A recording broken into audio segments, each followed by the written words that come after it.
dalam situasi COVID-19 ini, apakah kita bisa berobat ke dokter gigi? Top. Oke.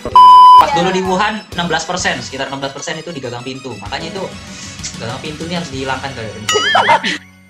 Alat-alat kedokteran giginya sendiri gimana dokter gigi Bella? Aman nggak sih?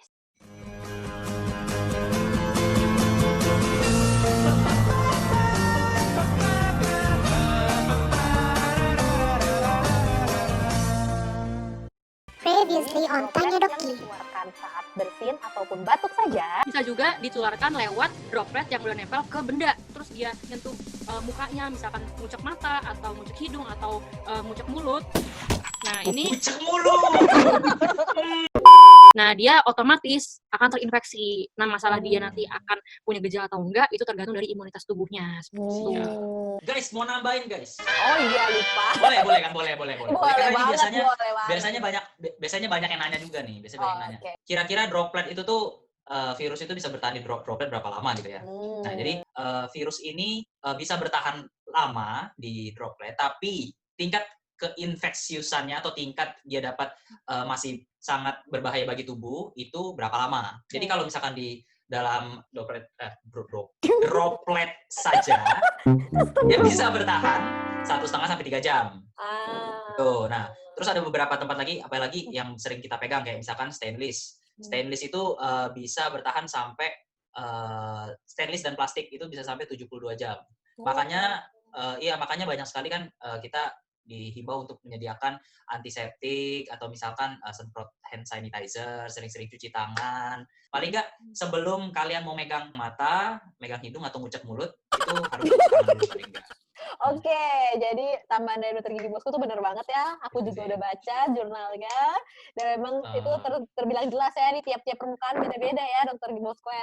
Iya, karena di China itu penularan yang paling sering itu tuh di gagang pintu. Pas dulu di Wuhan 16%, sekitar 16% itu di gagang pintu. Makanya itu gagang pintu ini harus dihilangkan kali ini. Terus buka pintunya gimana, Bang? Oh, buka pintunya, cara buka pintunya. Iya. Gagangnya jangan dihilangin ya, gagangnya jangan dihilangkan. Jadi pintu-pintu apa yang nggak bisa didorong? Pintu yang ditulisannya tarik, Salah. geser. Itu yang digeser. Kalau geser, kalau di mall-mall tarik masih bisa dorong, benar. 100 untuk dokter gigi Faiza, dia memang paling pintar ya di Pintu sini. geser, guys. Ya, Jadi bisa sekarang kalau kita mau geser pintu, pakai sikut ya. Iya, pang. Ya, Pakai sikut atau pakai punggung. serius banget. Kalau dorong pintu kan boleh pakai punggung gini. Pintu geser sih. Ini lagi ngomongin pintu geser sih. Gimana cara buka pintu geser pakai punggung? Gue lagi dari tadi mikir. Bisa sih, lu robohin aja pintunya langsung aja. Iya. Atau pakai kaki. Iya gitu. Iya. Dokter Bella Dina ini keluaran Shaolin, guys. Keluaran Shaolin. Oke, jadi kita kesimpulannya udah banyak, udah dari 3 pertanyaan aja kita udah dapat ilmu banyak banget nih dari 2 dokter. Wah, gila. Tanya Dok gini memang platform yang sangat bagus sekali. Apalagi bintang tamunya ya. Tepuk tangan dulu dong untuk dokter Bosco dan dokter gigi. Lanjut ya.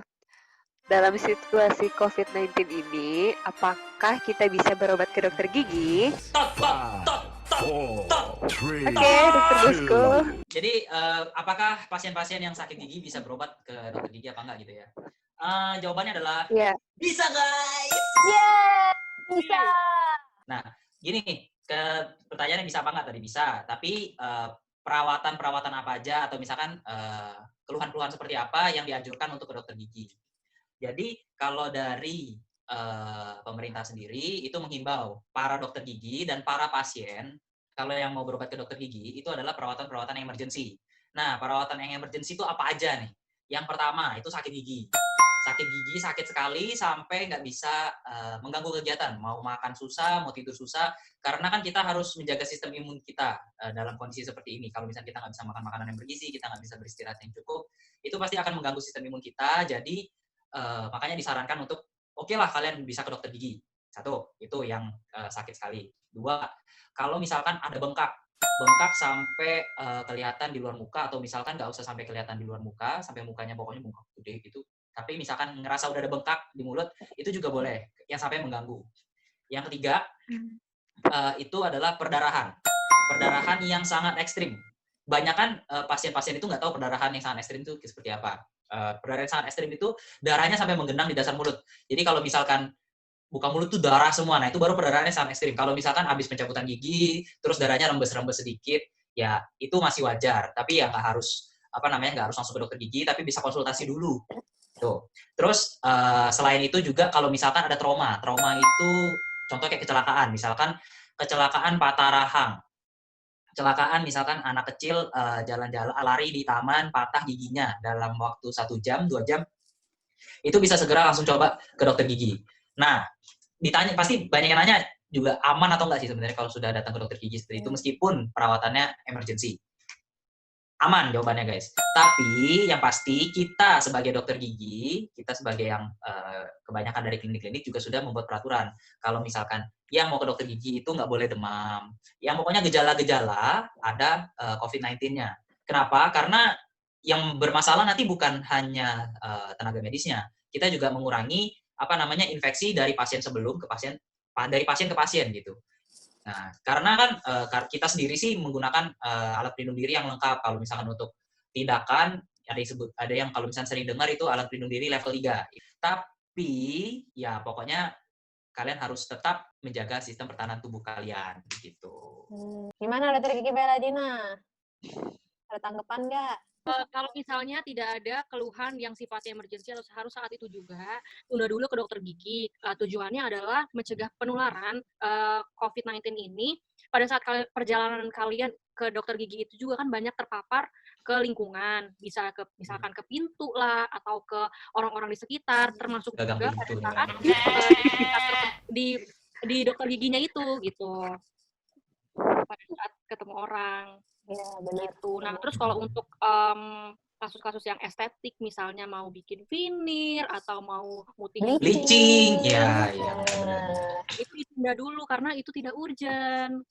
Jadi yang disarankan ya kalau memang benar-benar butuh untuk pengobatan dan sifatnya itu tidak bisa ditunda lagi. Itu. Jadi yang ditekankan adalah bukan cuma di ruang dokter giginya aja ya, banyak itu juga yang bisa tersentuh oleh kita. Di perjalanan aja tuh kita terpapar banyak banget. Ruang tunggu pasien tuh juga. Jadi banyak yang harus diperhatikan gitu, bukan cuma dokter gigi aja. Kenapa sebenarnya bisa dibilang perawatan dokter gigi itu agak berbahaya? Maksudnya Iya betul. Infeksius gitu untuk pasien-pasien. Kenapa? Karena kalau misalkan nih kalian sudah sakit gigi, dokter gigi pasti menggunakan bur. Biasanya menggunakan bur atau misalkan kalau scaling atau pembersihan karang gigi itu kan pasti menggunakan yang namanya scaler atau alat pembersih karang gigi. Nah, semua alat-alat dokter gigi yang sudah ada di kursi itu biasanya sudah menyemburkan air. Nah, menyemburkan air itu akan menghasilkan beribu-ribu droplet.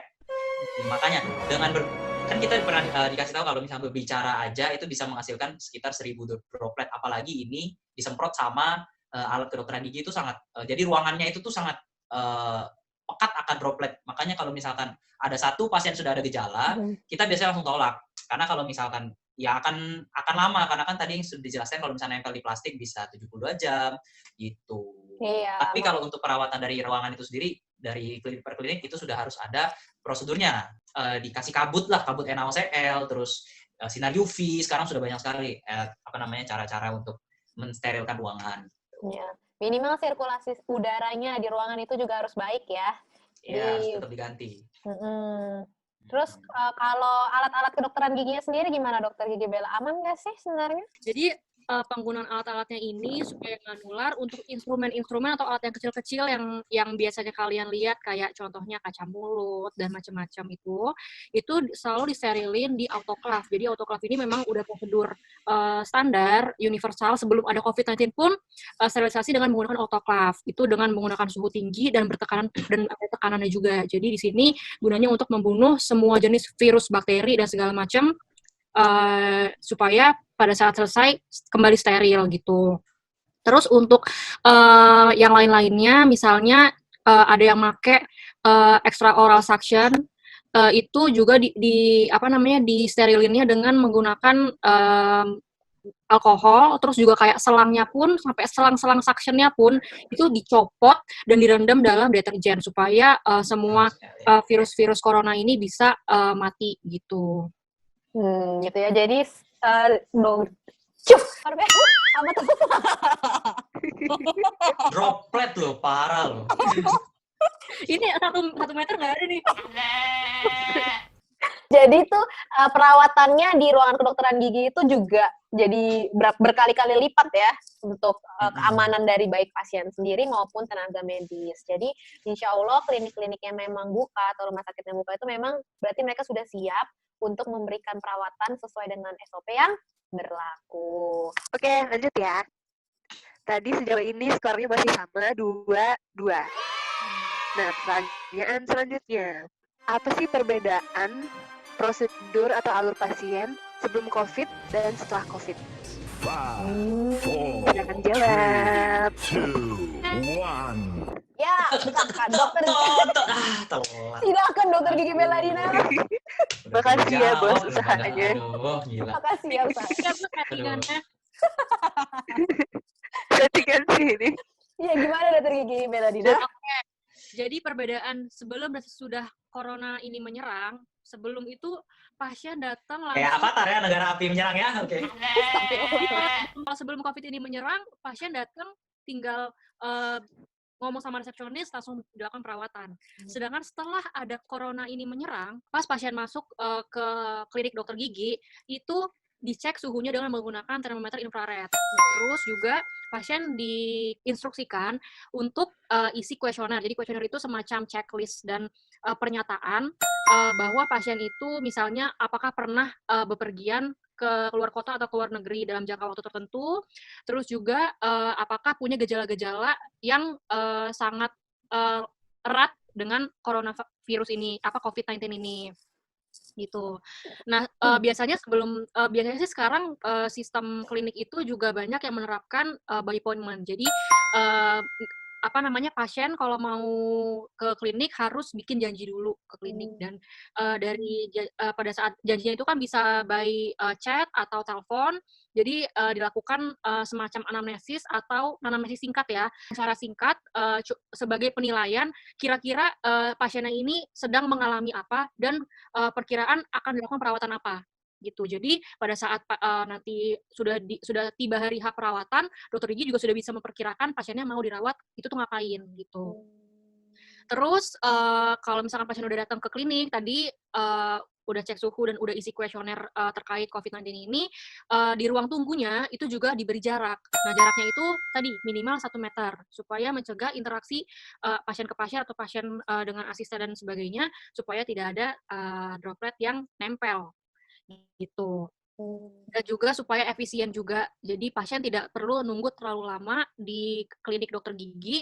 Jadi waktu paparannya juga waktu paparan di lingkungan luar juga lebih singkat gitu. Datang sesuai appointment, datang sesuai janji. Ya, sesuai jamnya.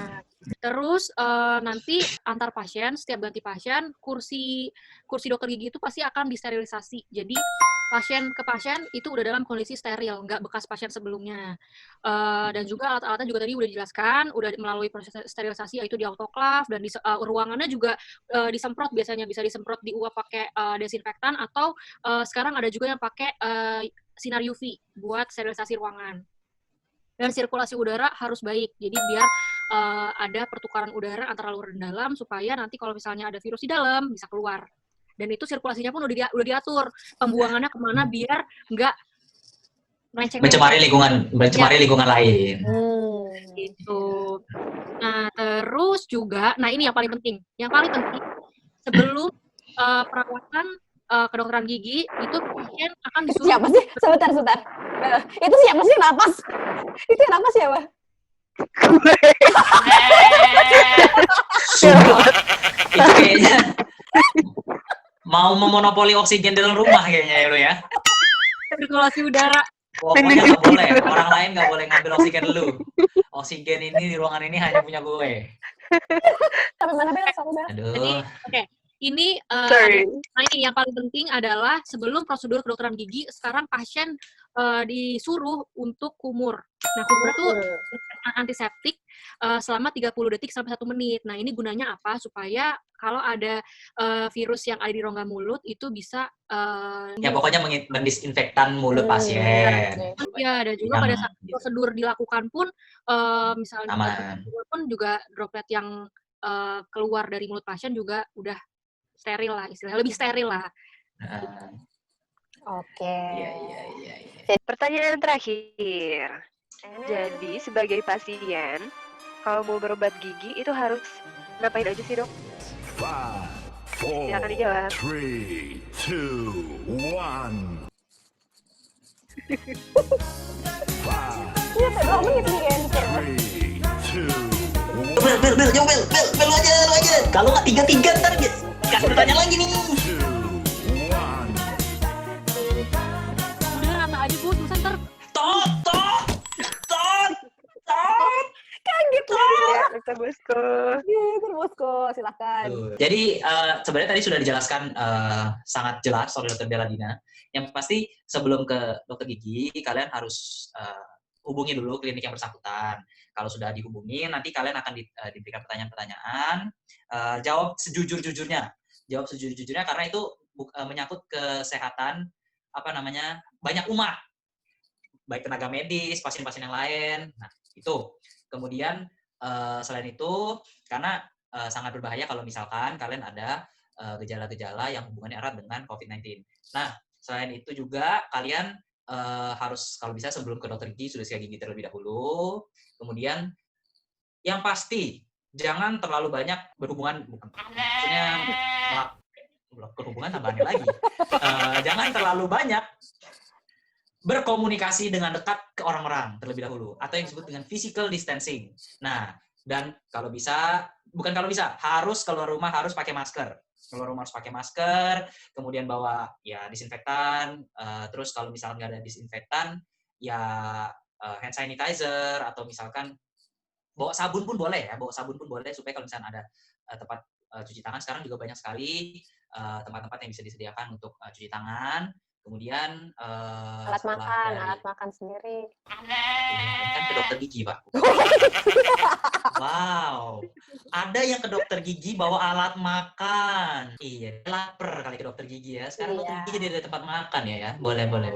Kemudian, yang pasti kalau udah pulang dari ke dokter gigi, sebenarnya ini bukan cuma ke dokter gigi ya, bukan cuma ke dokter gigi, ke klinik, mau ke dokter gigi, ke klinik umum, klinik gigi, klinik Pratama, terus ke rumah sakit apalagi, terus atau misalkan tempat-tempat yang untuk pemeriksaan darah yang banyak sekali di luaran sana, yang pasti pulang harus segera mandi. Mandi, terus baju dicuci, rendam pakai disinfektan, rendam pakai deterjen aja cukup. Kemudian ya langsung ganti baju, jangan langsung pulang dari tempat-tempat yang rentan terpapar oleh virus corona, langsung tidur di kamar, atau misalkan langsung bermain dengan anak, atau langsung bermain dengan suami.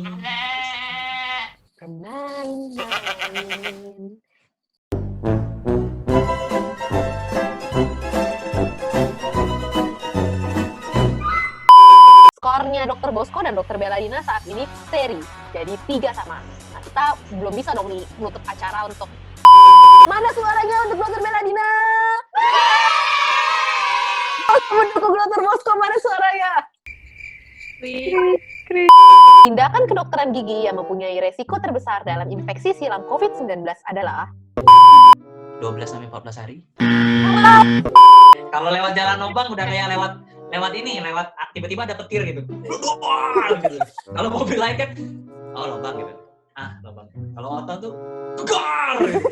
Wah. Dengar-dengar sempat melayang juga kan kalau dibawa kecepatan sekian langsung jadi pesawat terbang melayang. Oh iya.